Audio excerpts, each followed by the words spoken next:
Everyone, welcome to Online Seller UK podcast. My name is Prabhat and I'm founder of Online Seller UK.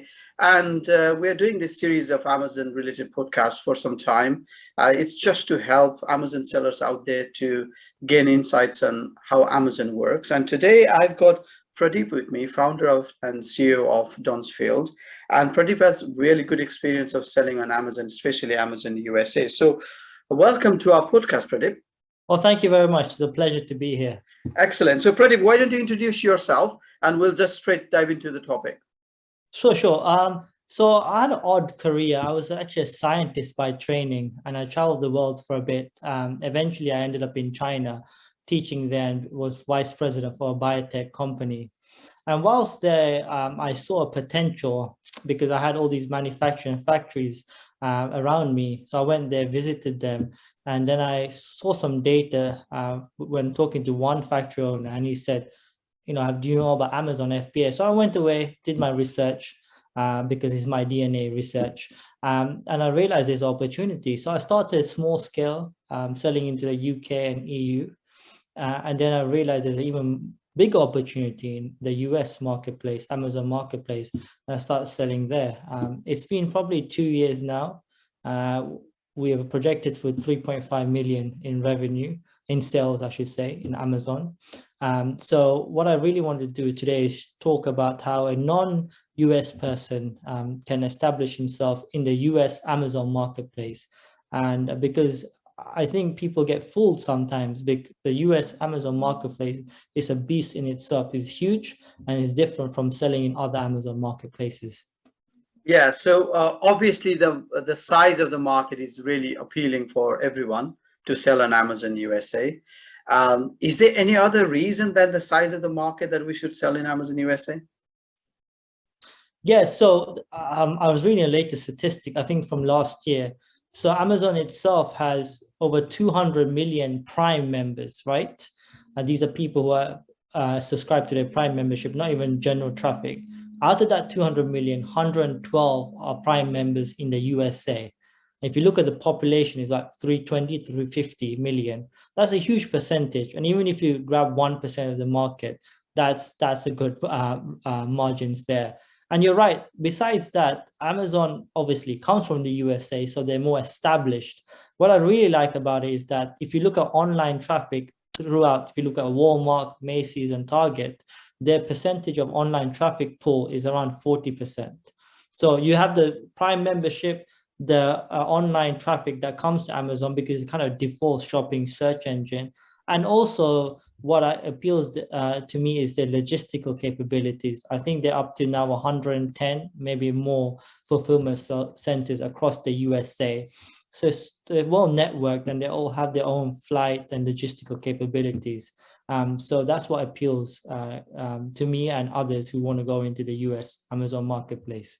Yeah, excellent. So with that potential, before we were talking or recording this podcast, we were saying it's not an easy game, as sometimes people will talk about. So let's start talking about logistics. I think that's one of the key elements to be successful. So what sort of logistics we need to think about before or plan about before selling onto Amazon USA?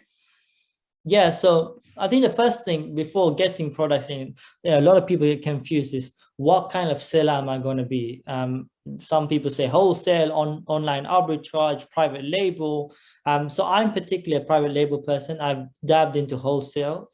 I'm still in uncharted territories, but I believe the figure was 47% of online sellers and Amazon, I think 1 year ago, were private label sellers. So that means that you have a product, you put your company name and brand and sell into the USA as your own product. So when you look at that, I think it's very important to see you get the right product at the right time and to know where you are. A story I tell Prabhat with people is that we know about Uber Eats and Just Eats and Deliveroo, and it's $1 billion revenue, right? But no one knows about takeaway taxis, which was in the 1980s or early 90s. And this couple of guys in New York had this idea, I believe is in New York, correct me if I'm wrong, anyone. So they had all this idea, they put go to restaurants, do all the takeaways, shuttle across taxis, what the actual business models now. But they went bankrupt, they defaulted because the timing was wrong, because they didn't have the internet. Yeah. So now, if they had the idea now, they'd be billionaires or walking around owning a company worth billions. So when you source a product and you look at logistics, the timing and the product has to be right for the Amazon US market.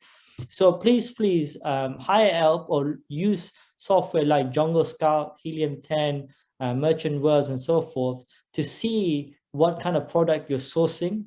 The key is to see past sales, ranking and reviews, or keywords ranking for PPC for the product you want to source.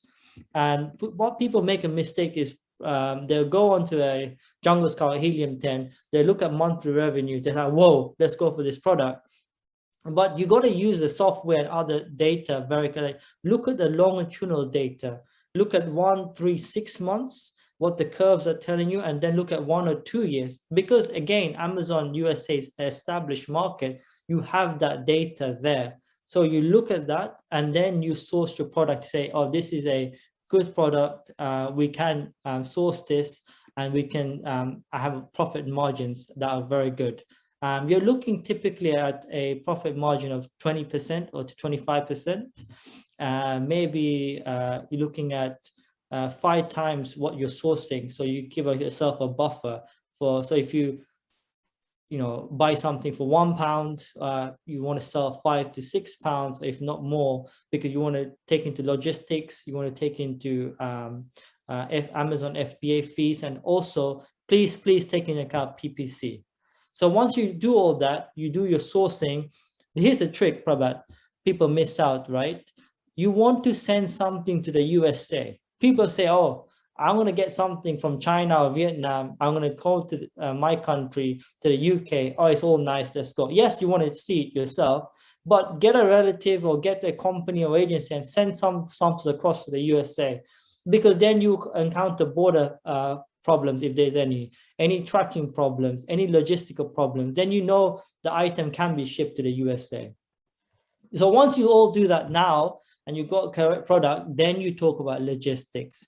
And sorry, I've been long-winded, but when you talk about logistics to the USA, make sure that you actually source from the correct country.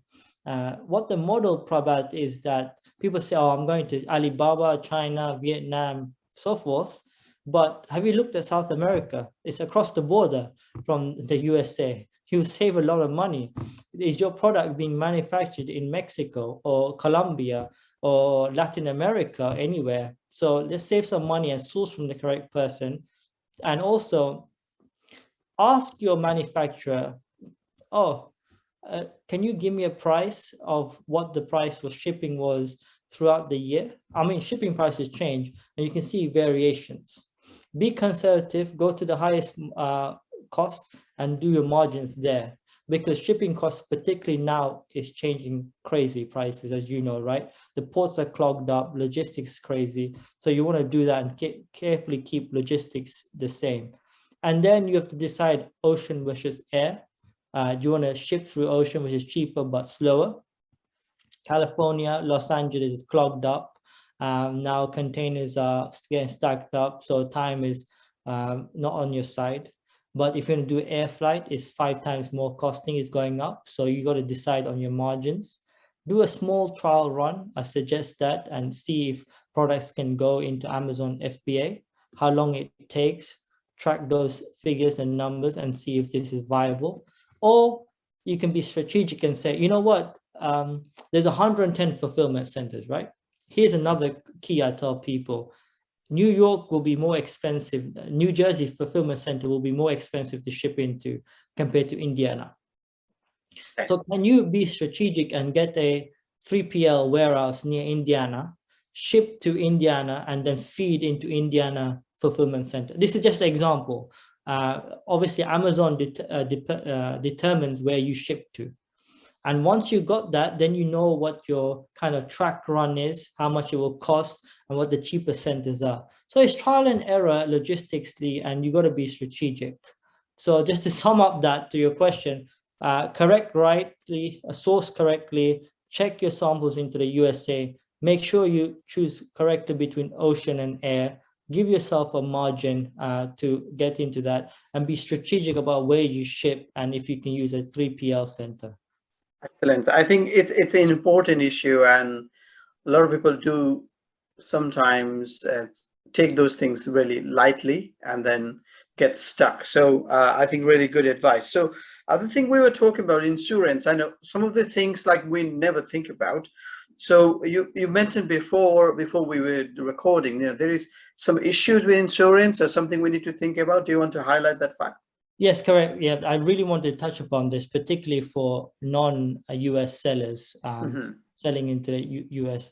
Amazon recently changed the insurance policy for these sellers and what it needs.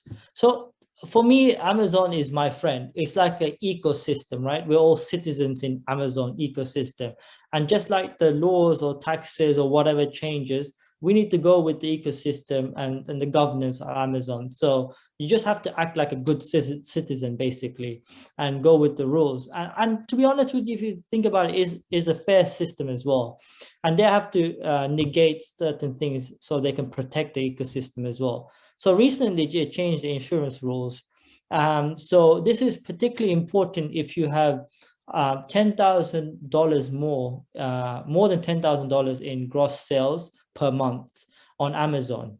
So that's important. Or if Amazon requests you to change the insurance. So most sellers hopefully will hit more than $10,000. Particularly if you're selling into the USA, you want to have that baseline. And then there's specific policy requirements about how much level of coverage you need, what has to be named, and so forth.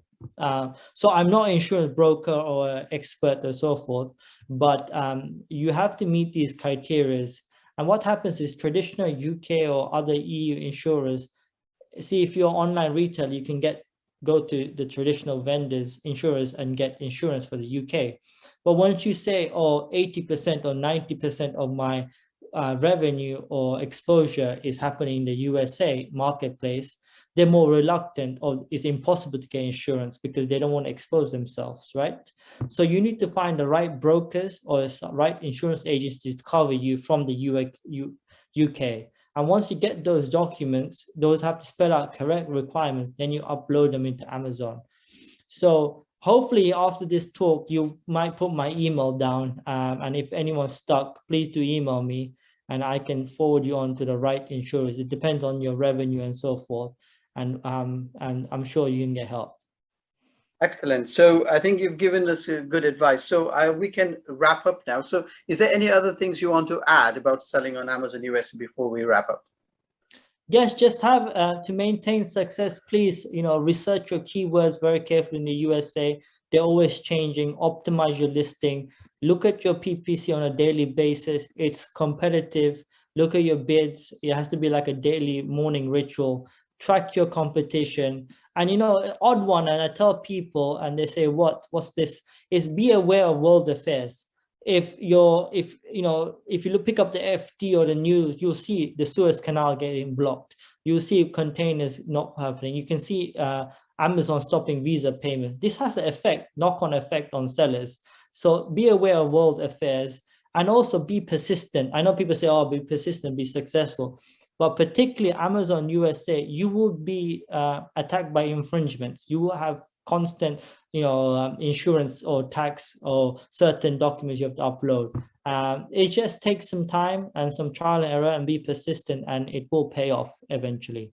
Yes. So yeah, thank you for the time. And I'm excited. If anyone wants anything, please do contact me. Yes. So thank you very much, Pradeep, again for your time today. So that was Pradeep from Donsfield, and Pradeep will be speaking at AmoFest UK in our March conference in Manchester next year. So if anybody wants to get in touch with him directly, please come and visit us then. And we'll be obviously booking some more podcasts with Pradeep. So keep in touch and subscribe to our YouTube channel. So if anybody else wants to get in touch with you, where else? I know you mentioned you've got LinkedIn or anything. Do you want to mention that, Pradeep, before we close today? Yeah, you can email me at pks@donsfield.com, pks@donsfield.com, or just copy and paste my name from the podcast into LinkedIn, Pradeep Kumar Sasidharan, and I'll come up. Twitter and Instagram is PK Sasidhar. Excellent. So thank you again. All the best. Bye for now. Thanks.